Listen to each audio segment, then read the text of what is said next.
All right, welcome everybody to Legal Tech Week for March 5th. Is that what it is? March 5th, 2021. We are back after being off last week and me trying to broadcast from a car 2 weeks ago. We're back to a somewhat normal situation, and we're all here except Caroline Hill and Zach. I haven't heard from Zach actually. I don't know where Zach is. And Caroline Hill said she might join us. I'm hoping she does so we can get the latest on Prince Harry and Meghan Markle, because we're all on the edges of our seats regarding that. But this is the show in which we talk about the top stories in legal tech and innovation. I am Bob Ambrogi. I am the author of the blog Law Sites and also host of the podcast Law Next. And our panelists, our usual panelists, are all here almost. So let's introduce yourselves. Victoria, you want to kick us off? Sure. My name is Victoria Hudgens. I'm a reporter with ALM, where I'm mostly write for Legal Tech News, where I write about cybersecurity, the legal tech industry, and how lawyers and legal industry is using technology. I won't have any news about Prince Harry and Meghan Markle, but there definitely have been some legal tech developments this week. So look forward to sharing that. Good. Joe, how about you? Yeah, Joe Patrice from Above the Law and the Thinking Like a Lawyer podcast, which just had its 200th episode spectacular. So congratulations. Yeah, no, who knew it would last that long? Anyway, I have definite opinions on this Meghan Markle thing, but I don't, I figure I'll talk about other stuff while we're here. Okay. Victor? Hi, my name is Victor Lee. I'm assistant managing editor for the ABA Journal. I handle business of law and technology. I have not been following the Meghan Markle thing. The only princess in my house is this one right here. So, Steve? Oh, I'm usually at the tail end. You caught me asleep. I'm Steve Embry. I publish the blog Tech Law Crossroads, which is about legal technology and innovation and disruption in the legal system. In addition to that, I am vice chair of the American Bar Association Law Practice Division. And next week we kick off our 2021 Tech Show, which will be an all virtual event. So if you haven't registered or looked at it, I hope that you do. In fact, it was about a year ago that I went to my last in-person event, which was last year's ABA Tech Show. So it's sort of bittersweet to think that here we are a year later and we're still not back together, but hoping for 2022. All right. Nikki? My name is Nikki Black. I am the legal technology evangelist with MyCase Law Practice Management Software. I'm also an attorney and a legal tech columnist, and I write legal tech columns for Above the Law, the Daily Record, and the MyCase blog and the ABA Journal. And I was just thinking, I never have mentioned this before. I'm not sure why, but Molly was the editor at the ABA Journal, and she's the one that reached out to me and invited me or started talking to me about the possibility of doing a column, which was super exciting. And Victor's currently my editor. So I never really mentioned the fact that it was Molly's graciousness and kindness that helped me actually sort of start writing that. So I really appreciate that. And I always appreciate Victor's input. But in any event, you all may not know this, but the Queen and I are quite close, and she's whispered a lot of things in my ear about what's been happening, but I'm not at liberty to share them. So unfortunately, I can't give you the inside scoop. All right. Well, take just a moment for a group hug there and then move on to Molly. After that hug, I'm Molly McDonough. I'm a media strategist based in the Chicago area, former editor at the ABA Journal, and was my pleasure to bring you on board, Nikki. It was your talent that I was looking to share with the rest of the legal profession. So thank you for that. And were you in our first class of Legal Rebels, maybe? I was. Yeah. And I don't know if you reached out to me. I don't mean to, I'm not sure. We talked about it. I don't know quite how it came about. I don't mean to but anyway, yeah, I was in the class of legal rebels. I'll take all credit. So, yeah, that's okay. And I write at the blog Just Society. And no, Courtney, this is not the Oprah show. So Steve is holding out hopes that maybe Tech Show 2022 will be live. The folks at ILTA are not waiting for 2022. They have apparently all gotten their vaccines, and they have announced that they are returning to a live conference in August in Vegas at which hotel? I forget which hotel they're at. And I wore my Bellagio shirt in case it was there, but have they said the hotel? They have said the hotel. I actually am blanking on which one it is. I actually interviewed them the other day, but my interview hasn't posted yet, and got a little more details on the whole thing. So here's my question: is this premature, or people who here will go to ILTA? Joe, that's it. I saw a few more hands. Yeah, there. Okay. I probably will. I'm getting my second vaccine next week, so I feel pretty good about getting out and about, just depending on what happens. I like the. I'm not going. I'm just gonna no. Mandalay Bay is where it is. I was gonna book the hotel, like I think it was Mark Palmer had suggested. You know, book the hotel with a right to cancel and play it by ear. I think that's a good way to do it. Yeah. I mean, I'm sure they got like a great deal from, whatever hotel, Mandalay Bay or whatever. I mean, they're probably desperate for the business. I mean, but I don't know. I felt like it was a little optimistic on their part, but if they know people are willing to come and they have protocols in place, for the people that aren't vaccinated, and to make sure that people feel safe, and they're, and I mean, hopefully there should be a lot of space available in that hotel, so they're not all going to be crammed into like one tiny little room. But I mean, I don't know. I mean, look, I want to get back to normal as much as possible. I want to kind of, be able to go out without a mask on and do things that, I want to do. But yeah, August seems a little optimistic, but who knows? Maybe it won't be. As you can see, I've had my second vaccine. I'm feeling fine. I'm ready to go to the ILTA conference, even though, quite honestly, I may be the only one there. But in any event, at least it's reason for some optimism. Yeah. I think I'll go. Maybe I'm just feeling lucky because I just survived 3 weeks in Florida, and nobody's wearing a mask down there, and people are congregating in bars and restaurants, and the streets are busy with people.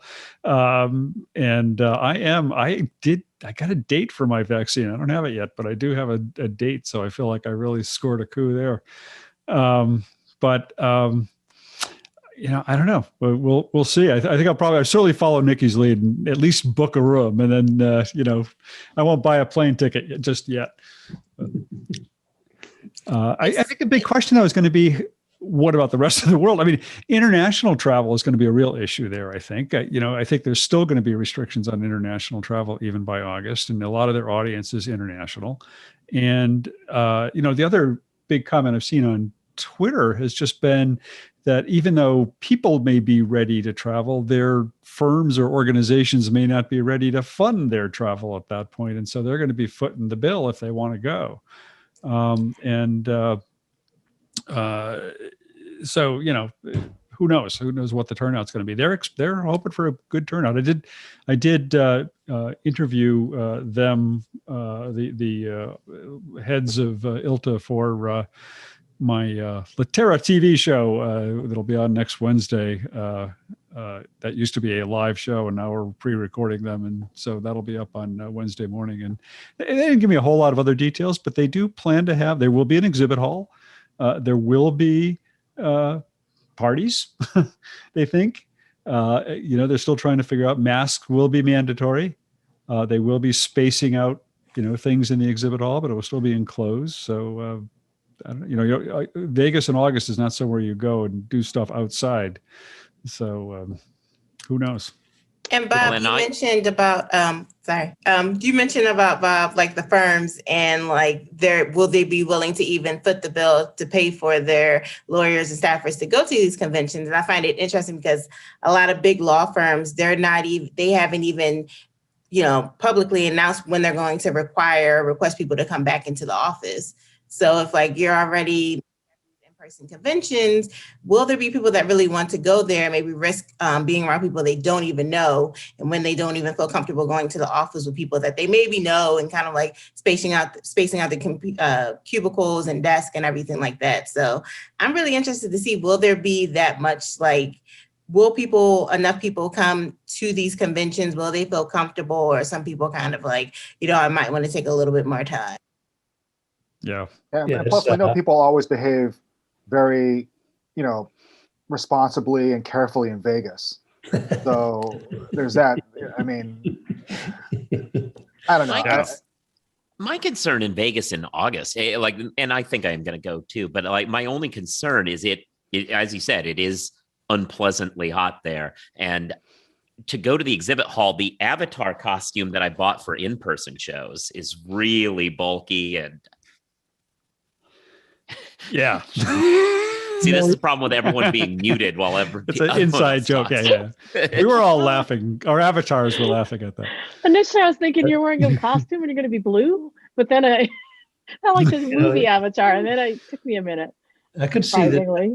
I could see this thing going either way. I mean, I think there's such a pent-up demand or desire for people to be back together that if it reaches that tipping point where people feel generally safe, I mean, they could have a very strong showing, I think. But I think that it's going to depend on the research with the variants and how effective the vaccines are against those variants. That's the sort of, for me, the up in the air parts of the whole thing. Yeah. So.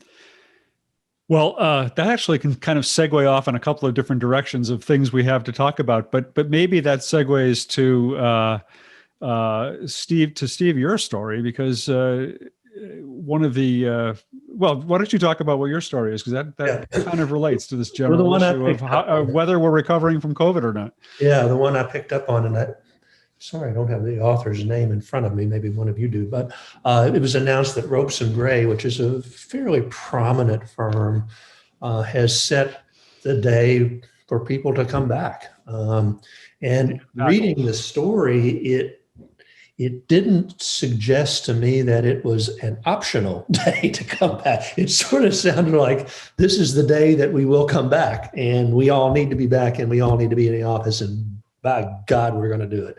And it sort of set me to thinking, particularly after I was reading Victoria's piece about court systems and what they're doing. We've had a lot of talk about this is really the inflection point for legal tech and innovation. And, now that we've seen how wonderful it is to work from home in our pajamas with our cats running around and all that jazz, we'll never want to go back. And I sort of wonder what's going to happen, whether law firm leadership is going to say, as many of them seem to believe, that we really need to have everybody in the office come hell or high water. And, we are not too interested in remote work and all that. I don't know. As I say, in reading Victoria's piece, I sort of wondered the same with courts. We started out, it looked like the virtual online court idea was really getting traction, and courts were enthusiastic, litigants were enthusiastic, clients that pay the bills were enthusiastic. But when you sit down and ask yourself today, if we could go back, if we can go to ILTA and it's safe, if we can go back to the courtrooms and it's safe, how many litigators will be interested in doing virtual trials, for example? Depositions may be different, although there's still, I think, a strong view in the world of litigators that they're not as good as actual depositions. which I don't particularly share the view of, but I hear So that. Steve, on the depositions, I hear the same thing from litigators, but more and more from the clients who pay for those litigators, not going to fund them. So, so, you know, when you think, is it as good? Maybe not. Is it good enough? Probably. Yeah. Plus, there's all the, sorry, go ahead. It is, and I've always said that's, you know, where true innovation will come is when the clients sort of say, this, no more, you know, we're not going to do it this way anymore. So that'll be interesting, you know, particularly in the insurance world. I can certainly see carriers saying we're going to pay for this, we're not going to pay for this kind of stuff anymore. But then, of course, you get into this, you know, sort of responsibility of a lawyer hired by a carrier to the real client at the insured, and you know, could very easily say, well, this is detracting from my ability to represent my client, and I have to take a deposition, and that's a strong leverage point.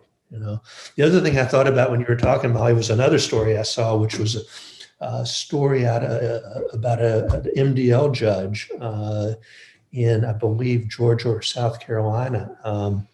And if you know how that works, I mean, there's always this very bitter fight over who will be the lead MDL lawyers. And this federal judge said, okay, we're going to have a diverse group of MDL lawyers that represent these people. And she did it. I mean, they have several women, several people of color. And I was thinking, you know, in terms of when you said clients are going to force it, you know, we also maybe see that with judges who are going to say, you know, you guys all had your chance to do something about this non-diverse situation that we have in law. And if you don't do it, we will. So, you know, maybe that's a reason for optimism. So sorry, Bob, I got us all off track. Yeah, no, well, I wonder whether we should have Victoria just kind of summarize her story, because it's very related to what you're talking about. And then we can come back to the discussion. But yeah, I wrote an article earlier this week about kind of like a follow-up from an article from a couple of months ago about like courts across the country, state governments across the country, they're facing budget cuts, and some of those state governors have mentioned like specifically making significant cuts to their court systems. And I reached out to some of those affected court systems to ask, could, you know, video conferencing and that type of technology be at stake, or, you know, could that potentially be on the chopping block? And they said when it comes to technology, video conferencing technology would be the last thing they would cut, because that's what they need to kind of keep the doors open, especially with COVID-19 concerns from staffers, judges, litigants, you know, the public, but still providing those services, but remotely. And I reached out last week to some of those court systems about, okay, you implemented video conferencing tech. Are you guys looking at any additional technology or processes, you know, to deal with potential case backlogs during COVID-19 shutdowns, or, you know, lingering health concerns where some people maybe don't want to come into the courts for some legal matters? And it was kind of split around, like some people, a lot of court systems, a few of them, they said they did implement some maybe plexiglass and, you know, separating people during jury trials or just waiting for their matters, those types of things. But when it came to technology, some of them, like in California, they said, oh, we already gave these suggestions about, you know, providing digital services and, you know, providing checklists for how to do some legal matters online to kind of simplify when people actually do come to the courthouse, to have all the paperwork and documents that they need to kind of like simplify those types of services. But in Georgia, it was interesting because they did put together some video conferencing software specifically to start using Zoom. But when I spoke to them, they said they also wanted to implement like a digital evidence sharing platform, but they weren't able to find the funds for it. So that was something that they said, hey, this could be useful beyond just COVID-19. It will make things more efficient, more safer. But they couldn't find the funding for it because, you know, Georgia did faced some staffing cuts. And I think they even said they tried to see if they can get some money from the COVID-19 government funding, but that money went towards more PPE and they couldn't get any for technology.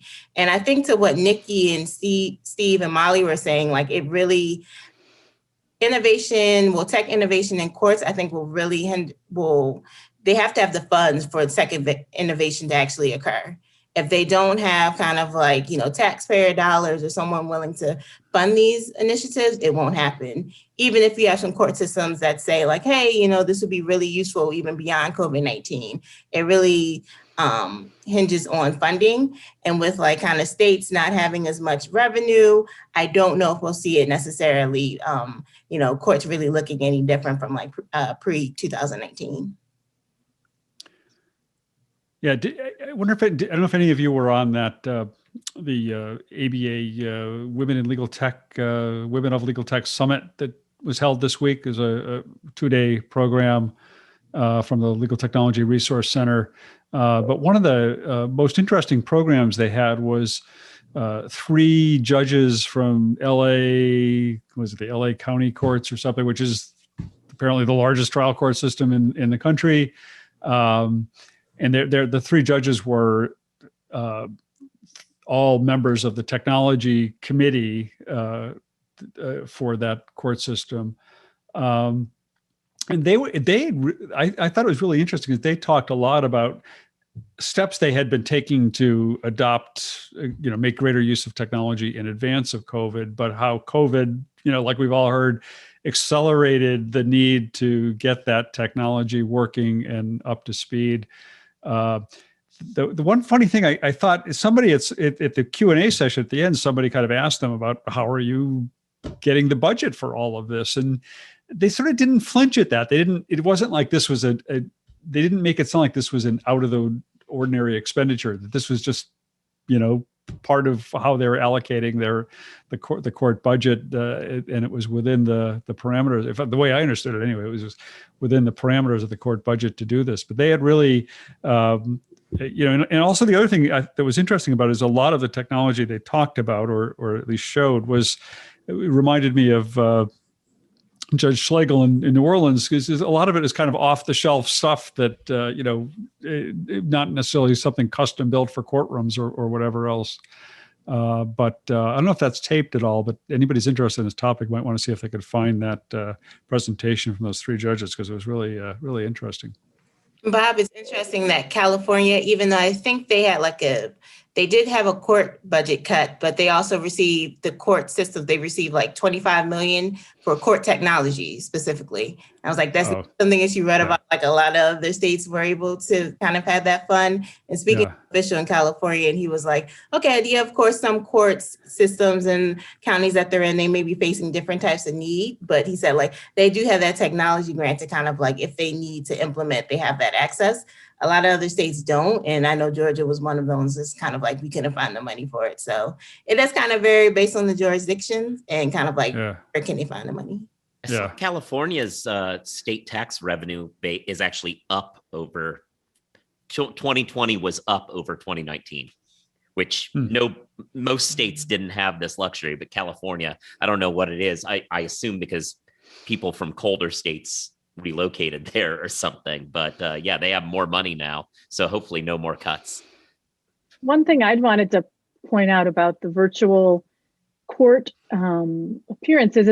appearances versus trials or hearings. What I've heard from judges that I've spoken to locally is that it's the appearances that they're really gung-ho on. It saved them a ton of time, made their dockets way more efficient, and they really love this idea of having virtual court appearances, meaning when you just show up and either in a criminal case or a civil litigation matter, and it's just a short appearance where you're reporting on the status or providing an update. And for busy, especially criminal defense attorneys who spend their mornings hopping from court to court, and then what slows the courts down is they call the defense attorney's name or the client's name, and they're off in another court because they waited so long and they got called into that court. And so when you can have people appearing virtually, you don't have to have people running around the courts the entire morning.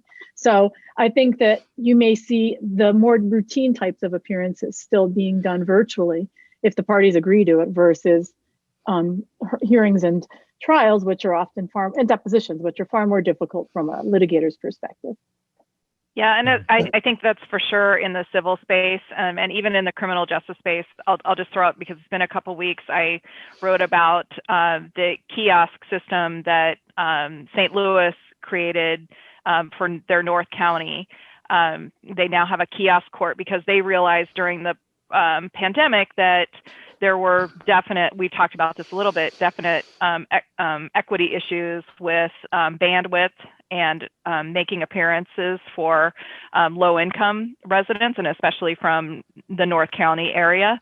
So they established a kiosk system. They already had a way for people to come into the court, they were initially calling it a Zoom garden, and have little spots that you could go make your appearance. And then they decided to go ahead and create an outpost in North County.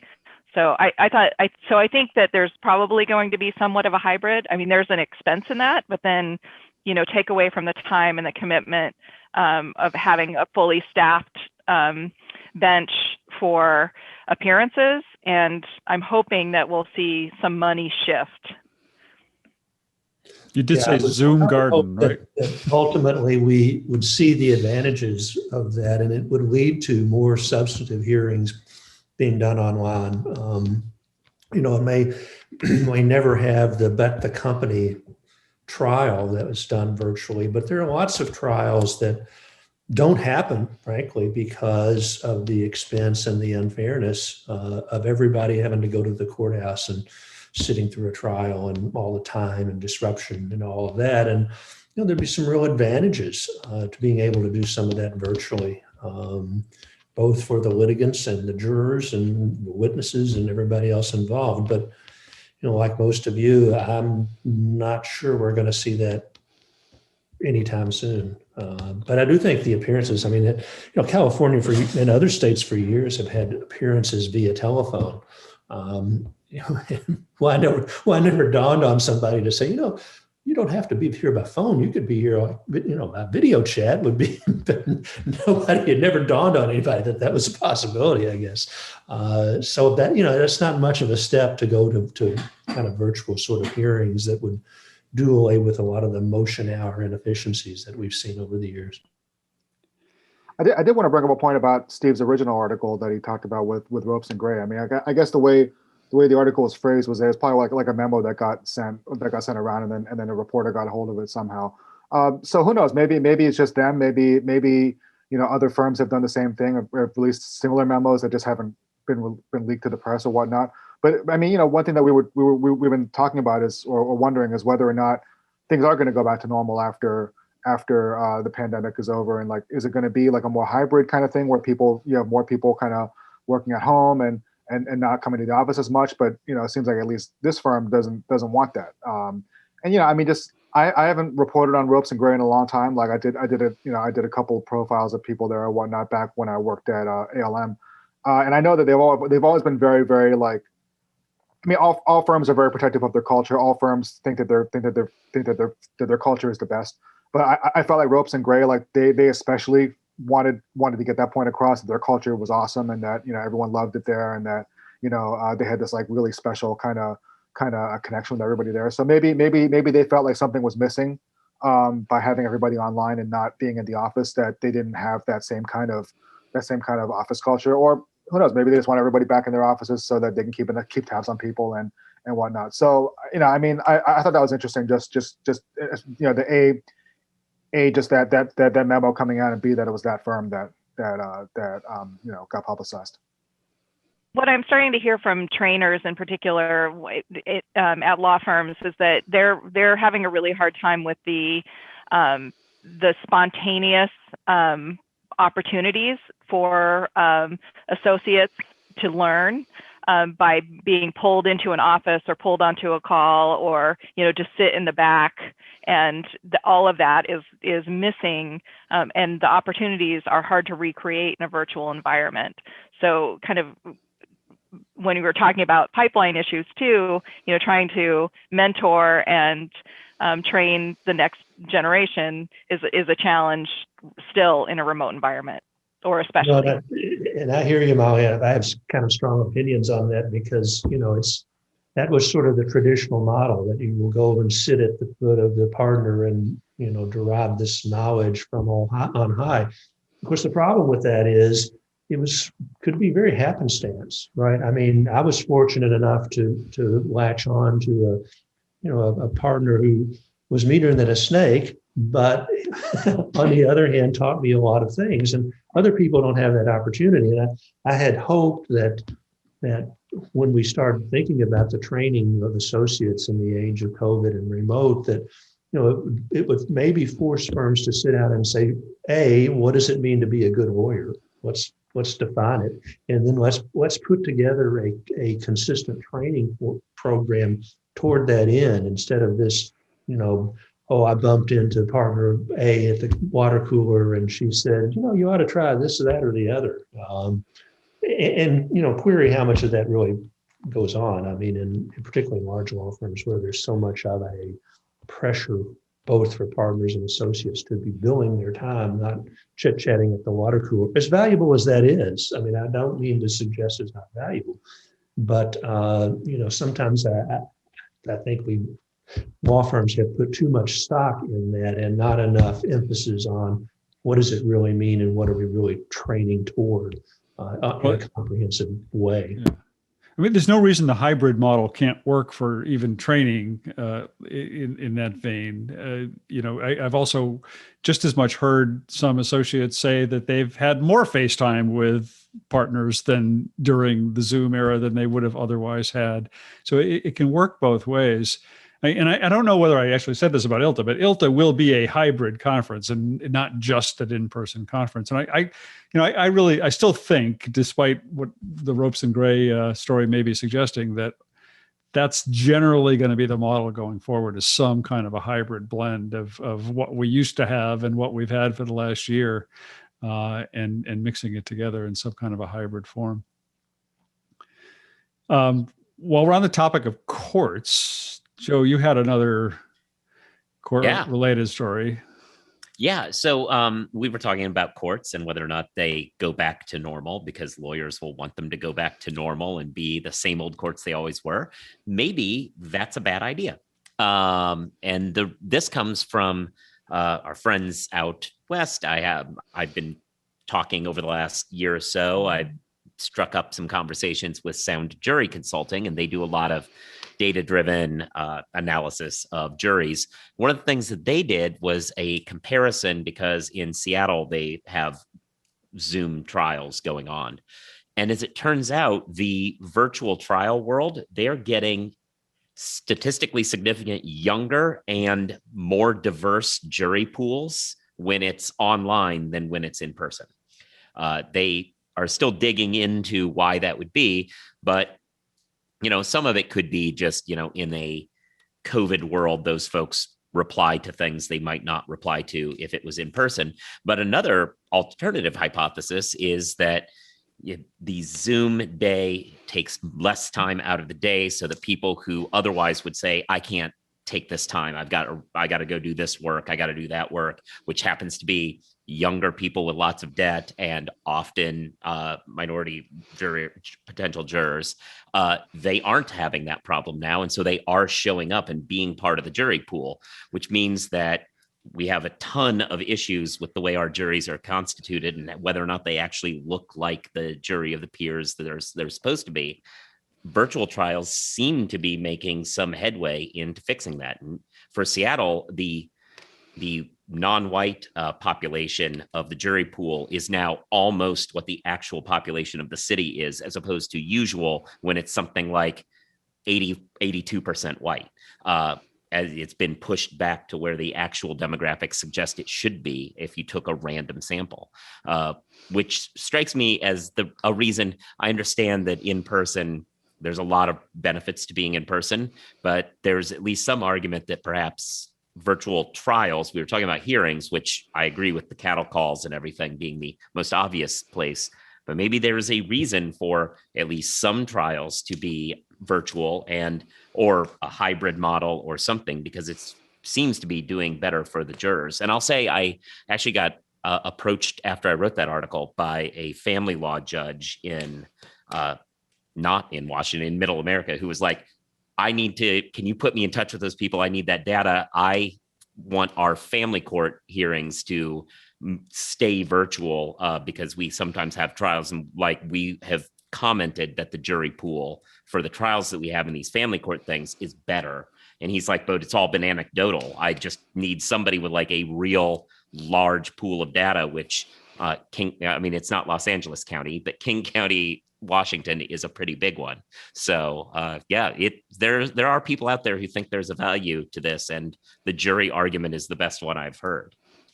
It not only is the jury more representative, but your article suggested that by sort of skewing the jury pool to a younger age, that can actually affect how they decide cases.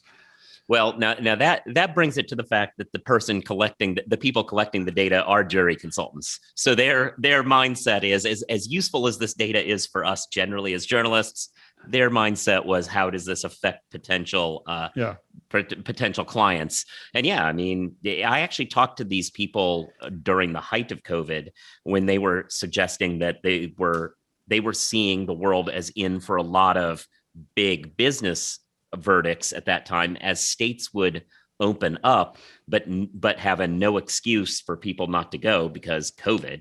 And so they were saying, what we're seeing is a bunch of largely old white conservative people are the only people showing up because they think COVID's a myth. But that means that the verdicts tend to be very pro-business and so on. So that was what was going on then. But these same folks now dealing with the Zoom trials are saying that it actually can be a little bit more representative of a pool.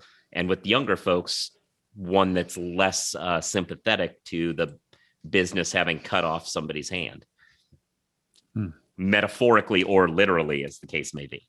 But the interesting thing about that is, that is true. The question sort of remains is, okay, you get more younger people that are able to participate, but then, there's still the risk that there's a big pool of people out there who might be called for jury duty in a physical world, but don't have the bandwidth, the internet connection to participate. And what's the possible skewing of the result there? But it's kind of great to hear that, I think, because that would suggest that there is reason for optimism about a certain percentage of trials being conducted online. And I, as a former litigator, I've for years have been concerned that we don't try enough cases. It's kind of become a forgotten art, and you can say, well, that's not terribly important, but it is important because, how do you properly value the exposure of the case, any case, unless you've got some metric to go by? Has it just become a settlement value that you can't really quantify? Historically, it's been, what would a jury do with these facts? And if we don't have enough data pools for that, then that's a problem. So if we can generate a way to have more trials, I think that's a good thing for us as a profession, actually. I'll quickly say to your point about bandwidth that King County, Washington, one would assume is one of the more connected counties in the country. You're at the center of Microsoft. That's going to be better than some. So this may not be translatable to other places. I'll just the courts that are doing a lot of the online jury work right now are looking at accessibility issues for the pool. So Texas in particular is really exploring this area to evaluate whether they're also seeing wider reach and acceptance of jury summons, but they're evaluating who's not being reached.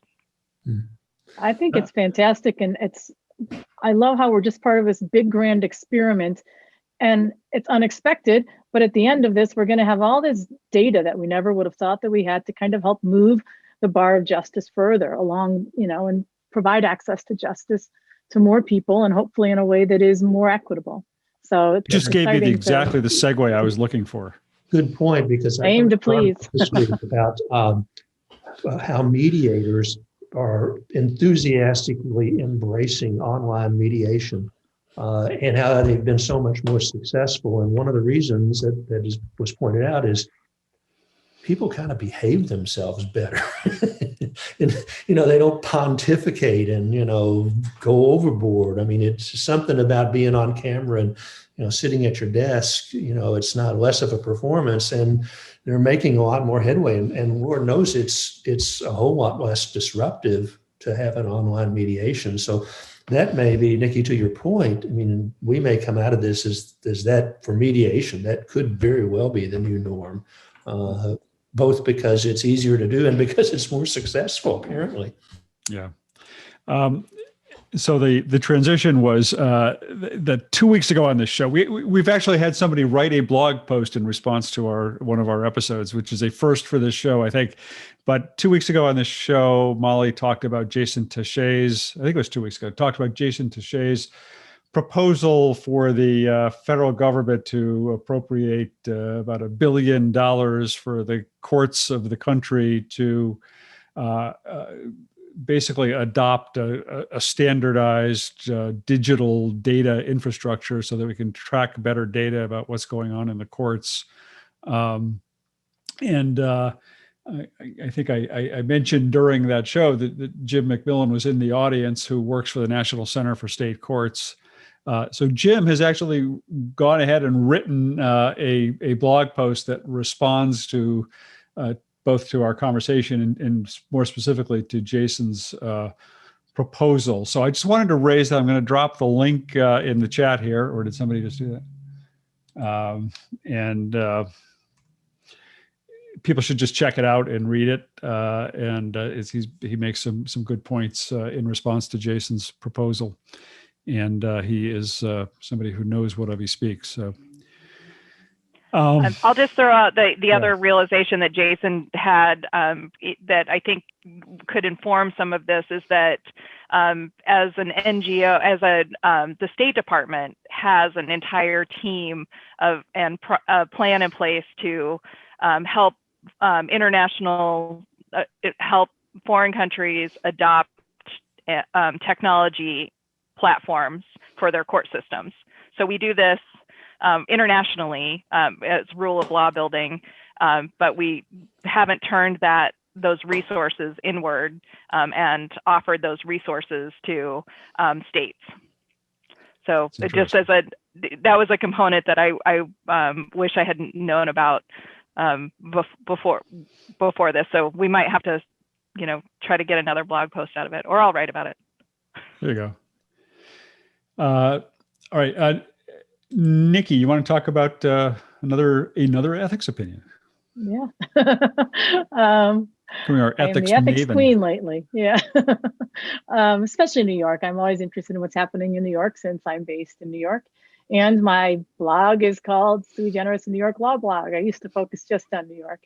But this was an ethics opinion from the New York State Bar Association, 1213. I'll put my blog post in the chat. And essentially, it interested me because the New York State Bar went in the opposite direction of some other jurisdictions that we've talked about lately in terms of lawyer-client matching services. And although some of the other opinions were not on that particular directly, it's sort of this issue in some ways of like fee splitting with non-lawyers. And that's been something we've been discussing a lot lately because some of the other jurisdictions have said that in some situations that may be permissible, which sort of goes in this different direction than anyone has ever gone before. But the New York State Bar is still firmly entrenched on the other side of this. And what this opinion talked about was a lawyer inquired whether participating in an online site that matched them with people who had traffic violations would be ethical. And I Googled it, and they didn't mention the site in the opinion, but there is a site online where this is a thing where they connect you with someone to handle your traffic tickets. And the New York State Bar said that this particular site under this scenario was more like the impermissible AVO scheme that they had knocked down in the past than other situations that they had permitted, because it, through a number of different mechanisms, implied that you were getting matched with a better lawyer or the best lawyer or someone who was more qualified than others. And so therefore, that was problematic.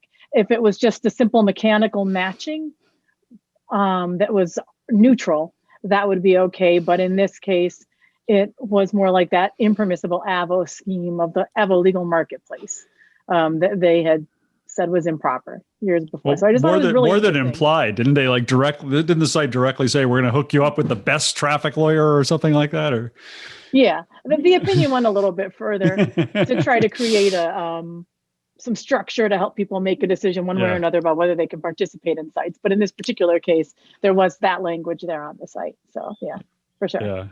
Yeah, it seemed like a pretty flagrant example of bad lawyer referral site. All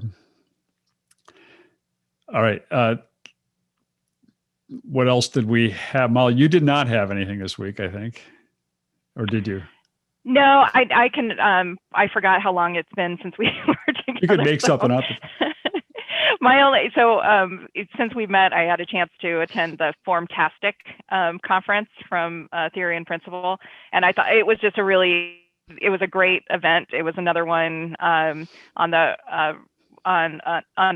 really social platform, which I totally wasn't prepared for because I'm so used to not talking to people. You have to really force yourself to actually have a conversation.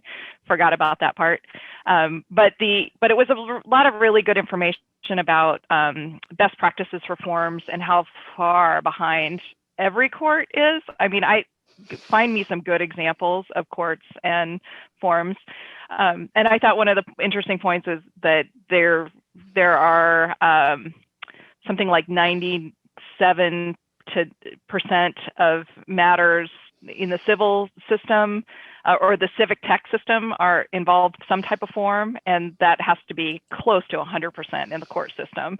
And they're all just really poorly designed. So one of the ones that stuck out the most for me and have resonated the most was how forms can actually cause more trauma, especially in domestic violence cases. So that there was a case study of revamping the forms for restraining orders in California, which I think they said is a required form, and they take about 87,000 of those forms a year. And so they've completely transformed how that form will operate, and hopefully that'll get adopted. So I just thought it was interesting, an entire conference just on forms. Yeah. Any comments? Victor, you were we want to talk about, I mean, lots of us could talk about Tech Show coming up next week, but Victor, you mentioned wanting to talk about it. Steve's on the board. Everybody go tune in to Tech Show. It'll be virtual. It'll be, you can watch from the comfort of your own home. You don't even have to dress up, but it is recommended that you do so. It'll be interesting just with this format, because last year I think Tech Show was one of the last events to actually take place live before everyone went into lockdown. I remember I think I saw Nikki right at the end of Tech Show, and I was like, wow, if we'd been like a week later, we probably would have just been canceled. Yeah. It was really interesting to see how they pull it off. The sessions are a little bit shorter this year, I think, and I think they're stretched out over more days. So tune in at your own convenience. I have a question. Go ahead, Bob. I was going to say, don't miss Startup Alley, 11 o'clock. The opening event of Tech Show on Monday is Startup Alley. You're always the opener, Bob. So I'm on with the opener, and it's going to be kind of weird because I guess a lot of the things are all pre-recorded this year, and so we've got the startup presentations are all going to be pre-recorded segments of of 2.5 minutes each, but they also then get 30 seconds to talk about their company live, and I got to introduce them live. So it's going to be a weird kind of a switching back and forth from, I don't know how it's going to work, but and we have to do it all within a really tight timeline. So it'll be an interesting experiment. That sounds like an event that could have technical difficulties. Right? Knock on wood. Especially the first event of the week.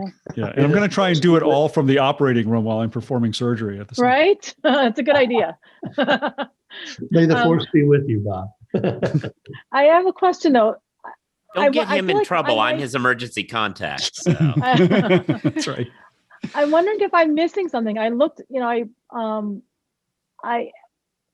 attendee and I logged on, and I was expecting, but I don't know where I got this idea, but that there would be like some sessions that were not just CLE sessions aside from the Startup Alley.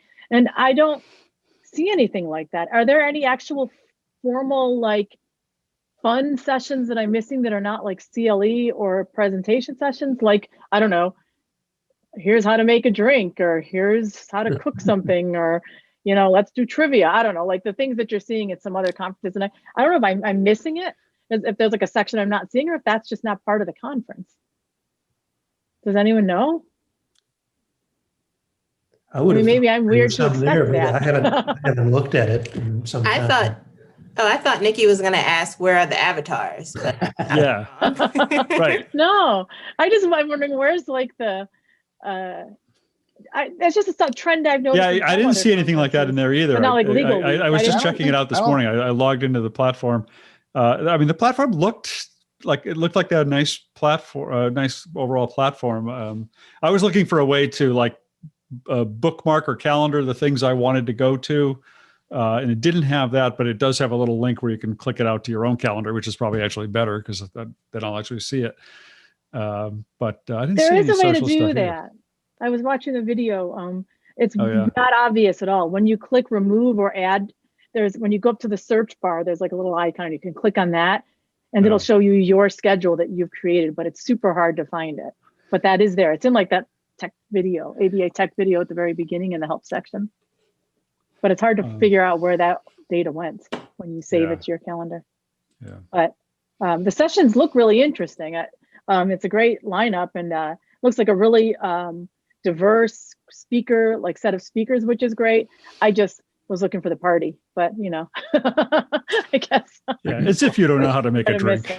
I don't know about the rest of you, but I think I've had enough virtual online happy hours for the rest of my life. Yeah, Taste of Chicago kind of loses a little bit when you have to do it like over Zoom. I mean, anyway you look. Wait, what is this then? Anyway you look at it, you're still pretty much drinking alone. So.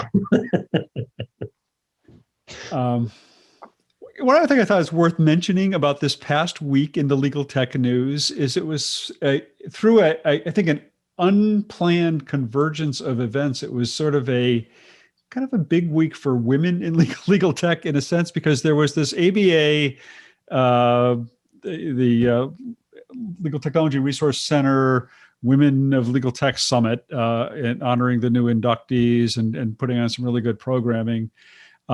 Completely separate from that, but at like the same time, there was a Women of Legal Tech, the founders or something, I forget what they called the program, the Priori put on.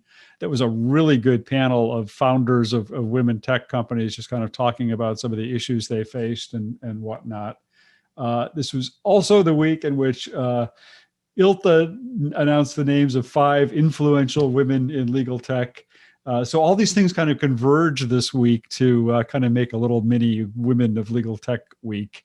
And then I thought actually the other thing kind of maybe related to all that is that the story I did yesterday was Kristen Sonde, who's a co-founder of Paladin, who was the speaker at one of those summits, and her co-founder was a speaker at the other one.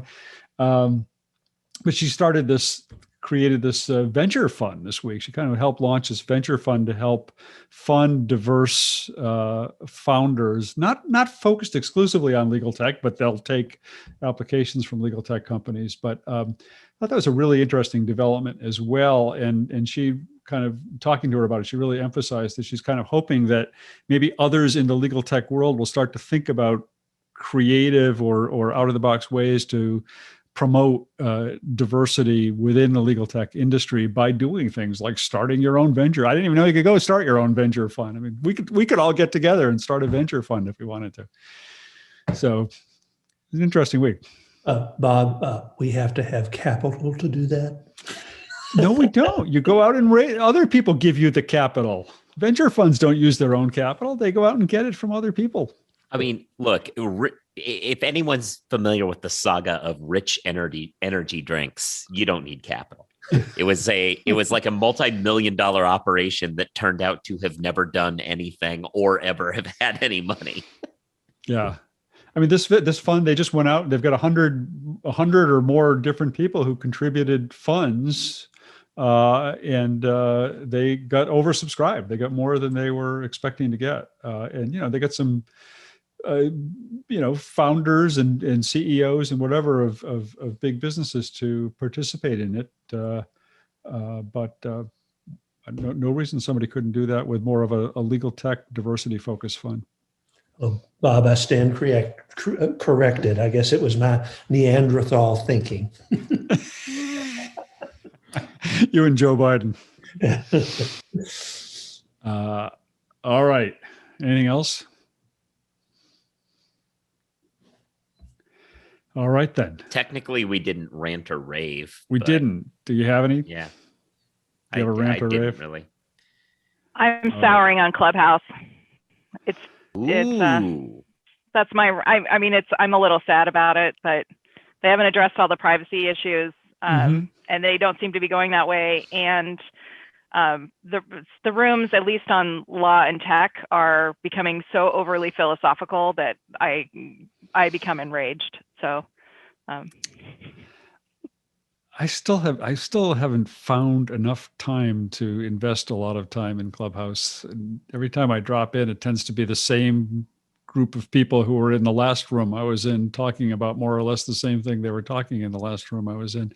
But we are talking about maybe having a little Clubhouse group for this group, right, Nikki? Is that what Caroline Hill was suggesting? We try and organize a weekly. Maybe just like the idea of like a bi-weekly or something, just room that's focused on what we talk about, maybe, or some other tech issue that, people that can join. And we just, I don't know. I mean, it seems like it might be an interesting thing to do. Yeah. And if you have enough people that are well known and talk about a topic, I think it's a bit of a draw. Yeah. No, I think it could be. I have actually been in a couple of good discussions on Clubhouse, but we should maybe talk more about one of our episodes about some of these privacy issues, because it is an interesting topic, and I've seen a couple of different pieces out there about that address bits and pieces of them. I was surprised I saw one that was very upset about the news that Clubhouse is apparently recording all of these conversations, unbeknownst to a lot of people. And somebody was, basically ranting that this is a breach, that attorneys should be concerned about this for client confidentiality reasons, which seemed to me completely misplaced. Because if you're talking about your clients on Clubhouse, then you're in trouble already, let alone whether they're recording it or not. But there are other legitimate issues.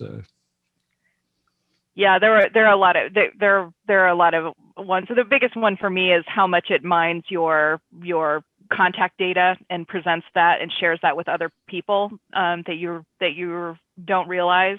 Although I've realized also that Signal is doing that. I think I might have brought that up here too, and I hadn't expected that until I saw saw it suggesting that I connect with more of my contacts. For the first time. Right. And even if they're not sharing your contacts, even if they weren't doing that, just the fact that they're accessing your contacts can tell them something about if you're a lawyer, can tell them something about your practice and who your clients are possibly. And maybe more than, as somebody pointed out, I forget who wrote that article, but maybe more than your clients, maybe your clients don't want anybody to know that you're their lawyer. So look forward to talking. We can all talk about what happened with Tech Show and whether we found the parties.